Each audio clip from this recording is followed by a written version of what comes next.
मेरा नाम जी मोहम्मद अल्ताफ है। 5 लाख रुपया है। 5 बच्चे ने तो बड़े तनख्वाह थोड़ी है, गरीब आदमी है, निक्के निक्के ने तनख्वाह तो कर्जा नहीं प्यार दूजा, खर्चा नहीं पूरा होंदा, बच्चे भुखे रहिंदे ने। आप जेड़ा कमाना जी, मेरे 5 बच्चे ने, कोई चीनी नहीं, घ्यू नहीं है। साढ़े मुश्किल बड़े हालात आ गए ने। 6-7 हज़ार की तनख्वाह है तो साई कट लेंदे ने। बड़े हालात मुश्किल आ गए साढ़े ते, बड़े परेशान है जी। बच्चे राशन तो बहुत कमी है। 5 बच्चे ने, कोई रोटी के दाने का नहीं पूरा हो रहा। राशन चीनी पत्ती तो ना माली हालात जेडे बहुत डाउन हो गए साढ़े। घरे दी भी जी बीमार है, किसी का काम करके लैंदी है, कोई खंड पत्ती जगह वो भी बीमार हो गई है। तो बड़े हालात खराब हो गए साढ़े। छोटे छोटे अल्लाह की ज़ात ही जी मदद करनी साड़ी। अल्लाह पाक सोने ने तो राशन लभना। निके निके छोटे छोटे बच्चे ने, खंड पत्ती तो बहुत जलील हो गए हैं। इतनी तनख्वाह नहीं है साड़ी।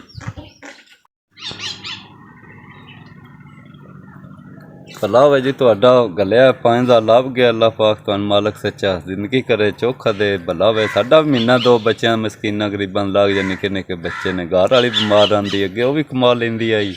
ਉਹਦੇ भी हालात बड़े डाउन होए ने, कमा नहीं सकती। मैं आप सिरी बंदा।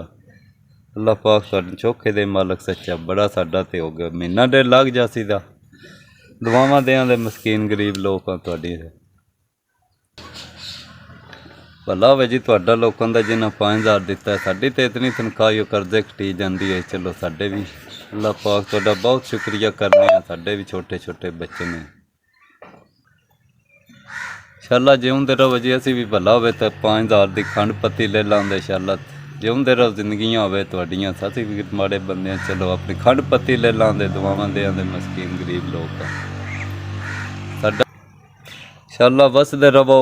अल्लाह पाक चौखा दे मालक सच्चा। साढ़े मस्कीना गरीबां दी भी सुन लेंदे।